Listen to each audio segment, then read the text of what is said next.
Good afternoon, everyone, and welcome to Bendigo Cup Day 1985. What a fantastic day we have for the big one later on this afternoon. Joining me in the commentary position this afternoon, we have Philip Gibbs. Good afternoon, Phil. Well, good afternoon, Alan. And again, it's a delight to be here at Bendigo on such a beautiful day. I said to Alan a moment ago, I've been coming up here for years and haven't struck a bad day yet. Well, we're going to see some magnificent racing this afternoon. The first of the races for telecast live, which we'll be showing you across the state, is the hurdle. And interesting betting in this particular event, Phil. Yes, the fancied runner is number 2, Fife and Fun, to be ridden by R. Durden.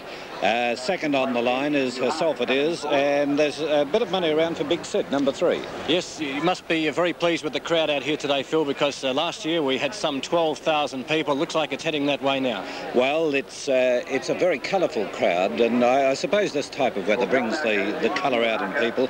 We were disappointed on Oaks Day in Melbourne because of the bad weather, but as I said, Bendigo Jock Grant has said, you know, some weeks ago, we can guarantee fine weather at Bendigo. It has happened, and a marvellous track to attend. Well, let's have a look at the runners going into the stalls now for the hurdle, and interesting to note here, Phil, that hurdle racing certainly on the up and up, and with the sponsorship of Golden City Frozen Foods in this particular rate, they're certainly getting behind racing. They've been involved with racing at Flemington and also at Geelong. Well, Golden City Frozen Foods, we've been associated with them in racing for some time now, and they do a great job for it. So the same as Bruce McAvaney has done a great job over the Spring Carnival. My word, he has, and Bruce is calling all the events this afternoon for us throughout the state. Let's say good afternoon to Bruce McAvaney. Good afternoon, Alan, and good afternoon, Phil. And what a delightful day it is at Bendigo. Gorgeous conditions, sun shining, bit of a breeze though, so it's certainly pleasant conditions, and we've got a great program. We've also already seen some very good racing, and of course everybody's waiting for the big one, race 5 today, which will be coming up shortly, the Mercedes-Benz Bendigo Cup. Now the last of them about to come up, Brulon. The most interesting career, this horse. Only had 3 starts and 5 years between its second and third start. Now they're all set, as Phil said, Fife and Fun the favourite. Countess Abba drawn one, away they go. Fife and Fun put his nose on the ground after the start, but he began all right. Brulon and Herself It Is were both slow to begin as they approached the first. Big Sid, one of 2 greys in the race, jumped it well. Prince Chardon in second placing. Third, Ido Hayes. On the fence, Fife and Fun. Spitting Image going forward from Fair Creature. A length further back to Nahaka Corpel. A length further back on the field then to Countess Abba. Herself It Is the outside. And 1.5 to Brulon. About 12 lengths covering them at the 800 the first time. Prince Chardon led a half length, Spitting Image the outside. Big Sid inclined to pull as they approach the next. The leaders got over it okay. Ida Hayes is fourth. A length, Fife and Fun travelling all right from Fair Creature. 2 lengths away then to Corpel on the outside. In the centre, Herself It Is got checked there. Nahaka the rail. Brulon second last, and Countess Abba dropped out last. Into the straight the first time. They jump a double here in front of the stand. And Spitting Image led about 2 lengths to Prince Chardon as he approaches the first. Then Big Sid and Ida Hayes got over it all right, jumped a bit slowly the leader. Fife and Fun fifth, Nahaka. Fair Creature the outside, Herself It Is, Corpel, Brulon, and then 2 lengths to Countess Abba. At the one in front of the judge, Spitting Image got over it well. Prince Chardon jumped highly. On the fence, Big Sid, a half to Ida Hayes moving up. A length away, Fife and Fun. Then Fair Creature trapped a bit deep. Nahaka with the red cap, Corpel the centre. A length and a half, Herself It Is from Brulon, and about 4 or 5 lengths to Countess Abba. They've got 1,800 from home in the hurdle. Spitting Image being taken on by Prince Chardon. 2.5 lengths to Ida Hayes, Big Sid, Fife and Fun. Then Nahaka the fence, a half length away, Fair Creature, 3 deep, Corpel the centre. 2 to Herself It Is as they go over that one. All jumped it all right. Brulon back second last, and 5 or 6 lengths to Countess Abba. They've got about 1,600 to go, perhaps a little less now, and Prince Chardon led 3/4 to Ida Hayes. Big Sid getting a good run. Spitting Image, Fife and Fun moving up 3 deep, Corpel, then Herself It Is. Further back on the field, Fair Creature going forward from Nahaka. They're bunched right up as they go over that one. About 3 lengths away, Brulon, and 15 lengths to Countess Abba. Back to where they started from. They've got about 1,100 to go, and Prince Chardon the inside being taken on by Fife and Fun, who's jumped to the lead. Fair Creature out wide. Herself It Is coming into it. Big Sid the inside. 2 lengths away, Ida Hayes. A length away, Corpel under the whip. Then Spitting Image was in front of half a lap ago. 1 to Nahaka, 2 to Brulon, and tailed right out Countess Abba. 800 800 to go. Fife and Fun about a length in front. In second placing, Fair Creature herself. It is 3 deep. Prince Chardon just behind them as they approach the next. Then Big Sid, Spitting Image, Nahaka Capel. Fife and Fun got over it all right. Ida Hayes well back and 4 lengths to Brulon. They've got 2 to jump. 400 from home. Fife and Fun about a length to Fair Creature. Herself it is under pressure. Prince Chardon, Spitting Image, Big Sid. Nahaka's under the whip and then Capel, but into the straight. Fife and Fun being tackled by Fair Creature. 2 lengths to Spitting Image. Further back in the field, Prince Chardon, and then herself it is at the second last. Fair Creature's moved up to take that one on. Spitting Image has fallen. Fife and Fun, Spitting Image, the boy okay. Fair Creature in front of Fife and Fun at the last, and then Big Sid. They approach the last. Fair Creature already nearly knocked it over. A half to Fife and Fun getting going again. Fair Creature a neck in front. Fife and Fun coming, won't make it. Fair Creature's won a long neck. Fife and Fun. 4 lengths Big Sid, Prince Chardon, then herself it is. Further back Nahaka. Brulon next from Capel. Then Ida Hayes, and Countess Abba's just getting over the line now, and Spitting Image fell at the last, or the second last rather. The boy looked to be all right, and GF Ryan, ambulance attendants is with him at the moment. And he is on the track as we have another look at that fall at the second last in just a moment, where Spitting Image was in about 3rd or 4th placing with the orange and the black sleeves and cap, and we'll see here. Down he goes, quite a nasty fall. The jockey tumbles underneath the horse hurdles the rider fortunately, and let's hope that he's okay. But Fair Creature is outstayed Fife and Fun. Fife and Fun looked a winner on the turn. Did about a length and a half coming up to the turn, but Nick Harnett was able to get plenty out of Fair Creature. He was able to draw level and perhaps put his head in front, as you'll see here from Fife and Fun. Harnett riding very hard on Fair Creature on the outside. Fife and Fun hands and heels. Spitting Image is just behind them. And Fair Creature's done a very good job to outstay this one. Come to this jump together. Fife and Fun still looks to be travelling reasonably well. Harnett, of course, sawing Fair Creature into it.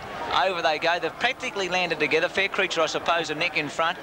Spitting Image fell at that one, as you'll see.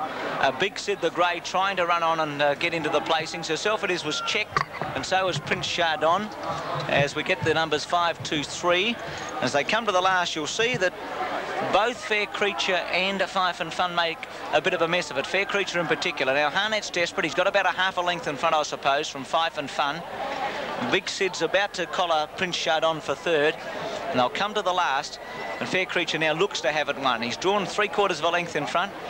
Now, into it, smacks it down the fence with his hind legs, made a good recovery, and Fife and Fun was able to gather some momentum, gets within a long neck. It looks for a moment as if it's going to be above with a head job, but Fair Creature was able to maintain that advantage and safely hold Fife and Fun, and if anything, draw slightly clear in the last little bit to win, probably by a half a length, with Big Sid in 3rd placing. So half a length by 2.5, a half a length by 2.5. The time 3:16.4. The winner is Fair Creature by Red Rumour from Shamey, raced by J. Ryan, trained at Flemington by D.R. Murdoch and ridden by Nick Harnett. Second, Fife and Fun, R. Durden, and 3rd, Big Sid K. Rawilla. Officially 4th, Prince Chardon, and 5th to herself it is. So Alan and Phil, we had a thriller in the hurdle race 4, and I'm sure the Bendigo Cup's going to be just as good in about 35 minutes' time. Well, thank you very much there, Bruce, for your call of the Golden City Frozen Foods Handicap Hurdle. What a great race that was to open up proceedings for our telecast. It was an enjoyable race to watch, and a very good win by Fair Creature. And Fife and Fun came again in the last 100 metres, but just couldn't quite get there, and I was pleased to see Big Sid do so well. But I was just saying, Alan, apart from, selecting your horse to win, I know a lot of people, particularly the ladies, look at a jockey and they'll say, well, I follow a jockey. And if ever there was a case for following a jockey, I would say it'd be to follow Nick Harnett. If you followed Nick Harnett, I reckon over a racing season of the 12 months, you'd be well ahead. Well, Nick Harnett, of course, is one of the boys leading the troops into Sydney, shall we say, this Saturday, Rose Hill, with the recommencement of hurdle racing up there. And what a great spectacle that'll be for the race goers in Sydney, Phil. Yes, it's pleasing to see the jumps coming back into the Sydney area. It's been out a few years, I don't know how long now, but many years, and it says a lot when, you know, a couple of years ago there were campaigns in Victoria to drop the jumps, and it's gone very, very quiet over the last 12 months particularly. And if you talk to racing people, of course, and those directly involved, they say the horses love it, and I can't see any reason for the controversy that came up a couple of years ago, and that's why I think it's so pleasing to see the jumps races coming back interstate. Well, there's a huge crowd building up here with the big one about half an hour away, and we've got a special treat in store for the country people of Bendigo and Central Victoria. They're going to get a chance to see What a Nuisance right after this commercial break.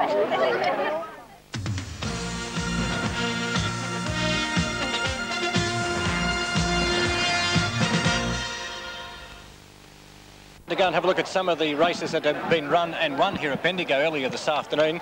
The first event today was the Huntley 2-year-old handicap over 1,200 metres. With his call, here's Bruce McAvaney. Nick in front of Ginger Moss with Ivory 3 deep, 2 lengths to Asberg. French Brew's improving, but under pressure and 10 lengths away last of all Amber Red. On the turn, 400 out. Ginger Moss looks to be going all right. Sovereign's Pride the inside, Asberg behind them. Ivory 3 deep, 2 lengths away French Brew, and then Amber Red. He's pulled the whip on Sovereign's Pride. He's had to go for Ginger Moss. Ivory coming at them 3 deep, 2 lengths away Asberg at the 200. Ivory's done a mighty job. He's drawn a half in front of Ivory's Pride and also Ginger Moss, and this is a good horse. Ivory's coming right away. Asberg flashing up with French Brew to get the minors, but Ivory wins by about 3 lengths. A good go second. Maybe Asberg just in front of French Brew's Sovereigns. And there you see the totes on the first here at Bendigo. The winner, number 2, Ivory, $1.20 and 70. Number 6, Asberg, paid $2.45. And third placing to number 4, French Brew. There were insufficient starters for a third place dividend. Quinella on the first was $24.55, and the trifecta, $98.30. As we mentioned, a fantastic crowd rolling up here now for the Bendigo Cup of 1985. Some wonderful people here at the races this afternoon, and here's 2 of them, Louis Richards and Ron Casey, talking now with Ted Ryan. Right, I have with me now 2 well-known identities, Ron Casey, who is the General Manager of Channel 7 in Melbourne, and Lou Richards, well-known sporting identity. A very big welcome to both of you. Thank you. It's always great to be in Bendigo. It really is. We seem to be attracting the top people today. It's very flattering. Well, I think it's a great meeting, plus this car park area is magnificent, and it's so close to the betting ring. You can enjoy yourself, have something to eat, a few drinks, and come back and really enjoy it. So I think the atmosphere it's a real carnival atmosphere. Do you get to see any... Sorry, Ron. I'll just say above all, it's a beautiful Bendigo day. Yeah. Oh, yes, it is a magnificent day. Lou, do you ever get to see any of the races? Well, we see all the races because all we have to do is move from there over to there. It's not very hard to do, but by the end of the day, it becomes a bit of a journey. But as I said before, it's a great day, and of course, Bendigo should be the Jockey Club should be very happy about this one because of the conditions. It's a beautiful day for it. And, of course, the walk would keep you fit too, Lou. Ron, is this your first time to the Bendigo Cup? Oh, no, it's not, but it's the first time I've been here, for 18 months. And it's quite extraordinary, the improvements they've made on the track. It really is a great track there. It really is. Well, thank you very much, gentlemen, and have yourselves a wonderful day. Thank you very much, and good luck yourself. Thank you. Well, I'll take you now to have a look at the replay of race number 2 at Bendigo this afternoon, the Premier Town Maiden handicap over a journey of 1,600 metres. At the final stages, Bruce McAvaney again. Charlie's Legend improving with Damasus, Justice Soda, Moroccan Mystic under the whip, Elusive Way, Lord of Ardsley and Sterling Court. Into the straight, 400 out, Classic Move and Exact together, about a length and a half, Valley Dance. Double letters then, Charlie's Legend, Justice Soda taking a split, Elusive Way running on well from a long way back. Classic Move at the 200, about a length in front of Exact, Justice Soda, Charlie's Legend down the outside. Classic Move, Exact's coming at it, Charlie's Legend's finishing hard out wide. Exact's about to take the lead, but Charlie's Legend's finishing over the top of it. Exact's up on a 1. Another big effort. Second, Charlie's Legend. Third, Classic Move from Justice. In race 2, the winner, number 8, was Exact. $1.75 for the win and $1 for the place. Number 7, Charlie's Legend, paid $1.80, and the top weight Classic Move returned 75 cents. Quinella, $31.25, trifecta, $161.50. Well, what some great racing we're seeing here today. Race number 3 at Bendigo this afternoon was the Strathfield Say Progressive Handicap, 1,200 metres, first division. Bruce McAvaney calls the event.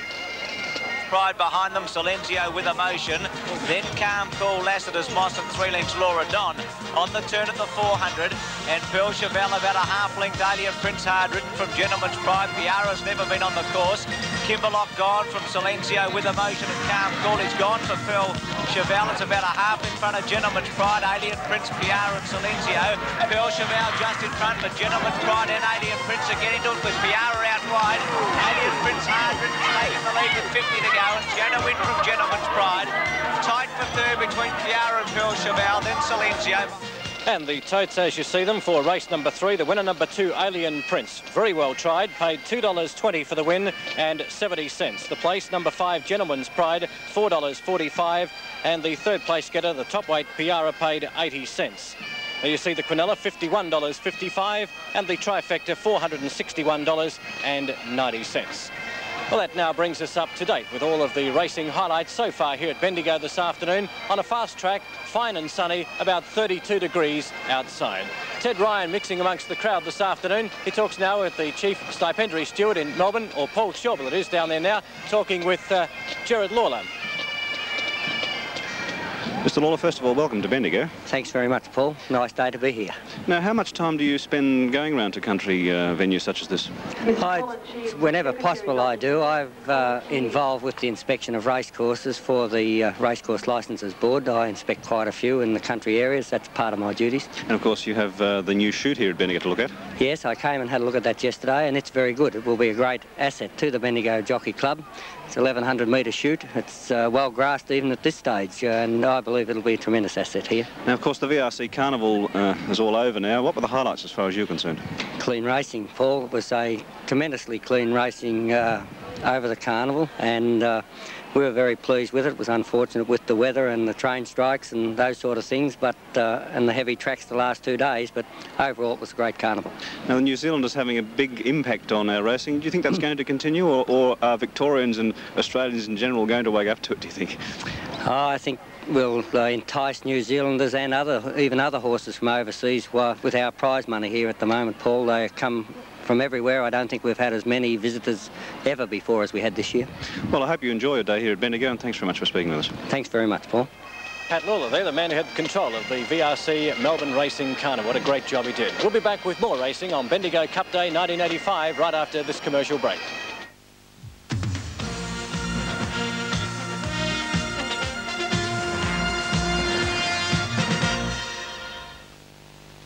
1985. Well, Philip, what a magnificent build-up now. The crowd certainly building up for this Cup. Last year, 12,000. I hope they beat it this afternoon.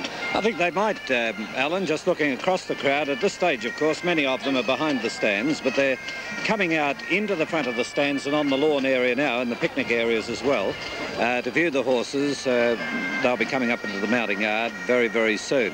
Hear that band in the background? What a great sound. The Clan McLeod. The Clan McLeod. Well, Mr. McLeod, I think it was, came over to me and he stood right near my shoulder and the rest of the band followed him over. And I said, what are you going to do? He said, we're going to play. I said, what, here? He said, right here. But he was very gracious and moved 100 yards away. Well, what a great sound. They'll certainly build up the atmosphere for the Cup. Oh, I love the fight. Speaking of the Cup, the Mercedes-Benz Bendigo Cup over 2,200 metres. What a great field. Toyed the only scratching last year's winner. And let's have a look at the update now. And here's Bruce McAvaney. It's going to be a wonderful race, Alan. Greatness at 4.45. Sovag's a hot favourite at $1.10. He is a little bit better in the ring at the moment. Lawland True 7.25. Ryan Guard's a good tip. Been solidly backed. He's at 5.40 for 50 cents. Game Trooper Big Odds 18.55. Noble Comment 8.55. Shades of March $14 even. Aquastar 6.70. Down to Gold Deck at 10.90. Crown Ransom 15.50. Naliska well supported 4.55. 22.20 for Prince Amiri. Rosa Banaka 61.35. And Cheer Charlie at $10.65. A massive win, Paul. More than $133,000. And the place, Paul, 80,000. But no doubt about the favourite, Alan and Phil. Sovag $1.10 at this stage for the Cup. Right, thank you, Bruce. Well, it's not very often that we see Colin Hayes bring a horse here, and Sovag is certainly going to carry a lot of money this afternoon. We interviewed the president of the club, Jock Grant. Unfortunately, he can't be here today because of parliamentary commitments, but he was hoping, Phil, for a a TAB turnover and bookmakers turnover on course here of $5 million. And the way the people here are betting this afternoon, and probably around the state too, let's hope that Mr. Granter gets his wish. Well, Jock, you know, is usually pretty well on the ball. Some say optimistic. But I remember he talked to me at the Geelong Cup on air, and he said, we'll guarantee fine weather. Well, that's worked out. And I would imagine the off-course, the way betting has been going off-course, not only over the Melbourne Cup Carnival, but over the Spring Carnival generally, whether it's been a metropolitan area or the provincial areas, I reckon he'll get that figure. Well, I'm sure that people throughout the state watching our telecast this afternoon in the next 19 or 20 minutes or so can get onto their TAB account and certainly get into the betting fever of the Bendigo Cup 85. I was just looking at the one there, number 5, Rheingard. That's a big fancy on the course. A lot of the locals are talking about it. Yes, we saw that last Wednesday. It was one of the fancy runners down at Kyneton, but it didn't handle the wet track. Today it's got a fast track and it's a great chance. Well, one man who knows a lot about racing is one of your great helpers in the 10 network over the Cup Carnival. Ronald Taylor. Here he is now talking with Ted Ryan. Well, magnificent day for a magnificent course, Ron. It is. It's absolutely the best day for racing, I think, Ted, that we've had the whole of this racing spring season. And Bendigo is a wonderful place. The course here always looks magnificent. I love the smell of the gum trees when I come to Bendigo. You really feel that you're out in the country, but yet when you look at the race course, it's not a country course at all. It's almost like a little Flemington. It's a beautifully long, straight. It's an ideal country race course, one of the best in Victoria, if not the best. So you're with your wife today? So yes, I always like to bring Lola along. The committee asked us to come to lunch up here, and it sort of gives me an opportunity to see the racing and have a social day out as well. And you might pick a story or two? I certainly will. I hope to back a winner, Ted. That's more important. And hopefully in the Cup. Thanks, Ron. Oh, Ron Taylor there, and Ron, of course, gets around a lot of race courses, and he's a very handy team member of the Network 10 team that puts that wonderful Melbourne Cup Carnival together, Phil. He's a very knowledgeable man, Ron. He's grown up in racing, I suppose, and he, Des Spain, and the rest of the crew. But Ron, unassuming, but if he gives the form and gives an indication a horse can win, it's usually got a pretty good chance because he certainly studies it. Well, speaking of Channel 10 people, Cap 12 months ago and the great win of Toy in the 1984 Bendigo Cup. Central Braceus was shuffled back to last. Now the race on in earnest into the straight, 400 to go. Saddle Knight the leader. Toyd straight up on the outside and went to the front very easily. Through to the front, Toyd. In second place was Saddle Knight. They're followed by Bag Lager Boy. Here's Cromartie Bay from a long way back, starting to fly. And then Magistrella at the 200. Toyd's about 2 lengths in front. Cromartie Bay on the outside, trying hard. And then Magistrella finishing well, followed by Astralin. Toyd's 2.5 lengths in front. He's strumming. Astralin's flying. Toyd in front. And Toyd's going to win the Bendigo Cup by a length and a half. Astralin. Cromartie Bay got third, then Magistrella. Well, there's the great win by Toyd, owned by Mr. Eric Wrigley, and the rider was Craig Dern. We'll be back with the horses coming into the mounting yard very shortly for the 1985 Bendigo Cup.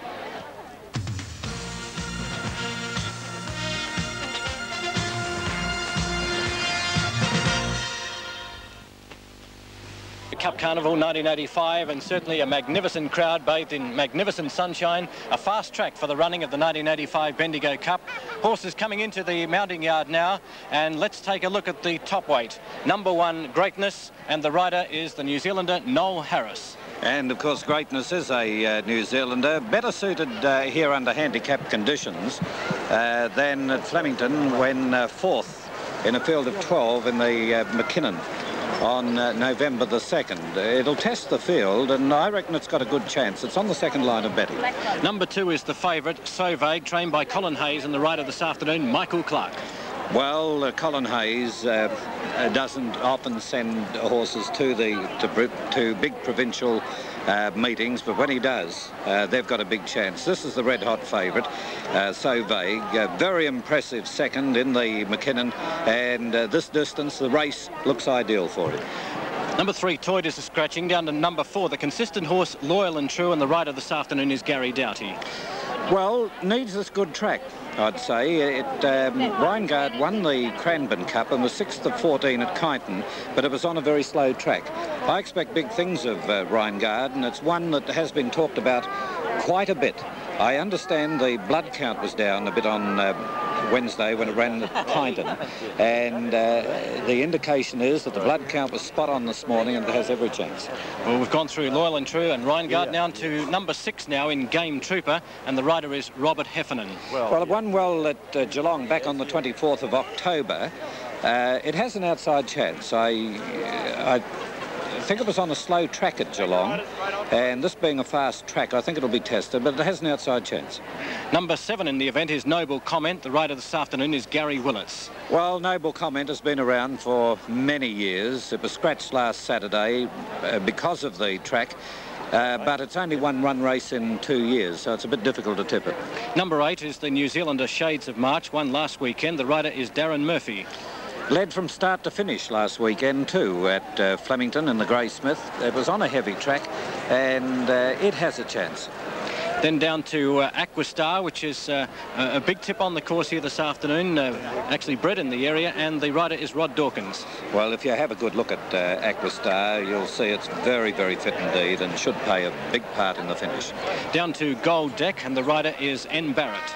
Gold Deck, you know, is close to a win. It was 4th at Kyneton on the 6th of November. It ran on nicely and has a chance. Number 11 in the book is the Ballarat horse, Crown Ransom, ridden this afternoon by a young apprentice from Ballarat, Len Morn. It's only got 49.5, but it was a very poor run last Thursday. A quiet tip on the track is number 12, Naliska. This afternoon, S. Tronarat is the rider. Well, this wouldn't surprise. I didn't hear Alan Cleary, but I would imagine Alan would have mentioned Naliska. It's on the second line of betting, and it's not far away from a win. It hasn't been far away in its last 3 starts either. Number 13 in the book is Prince Amiri. This afternoon, the rider is Miss Therese Payne.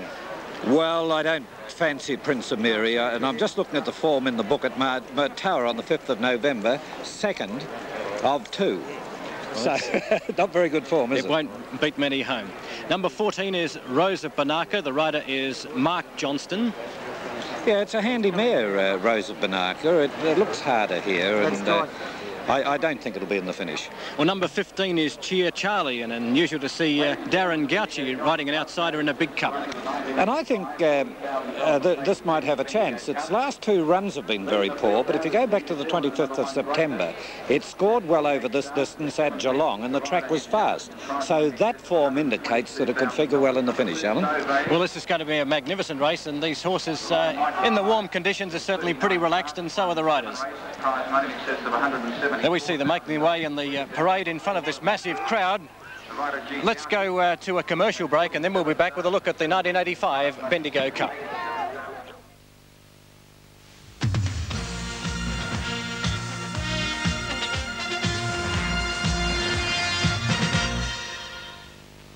I like Reingard, but So Vague's going to be very, very hard to beat. That's the horse I like, Reingard from the Colin Hay stable. With his call of the 1985 Bendigo Cup, here is Bruce McAvaney. Thanks very much, Alan, and it's a great sight from here with a huge crowd in attendance, and there's Naliska about to come forward. It's a good tip on the course, as Phil and Alan said earlier on. The Loyal and True about to come up. He'll be much better off on top of the ground. Wasn't suited by the conditions of the Country Cup at Flemington on Oaks Day. Now the last of them will be Game Trooper, So Vague and Reingard. So Vague is a pretty warm favourite here. It's $1.25 on the TAB at the moment. That's 6 to 4, and about the same in the ring, just a touch better. Game Trooper brought off a big plunge at Geelong last start on a much slower track. It's in the Al Sophia colours. She's expected to run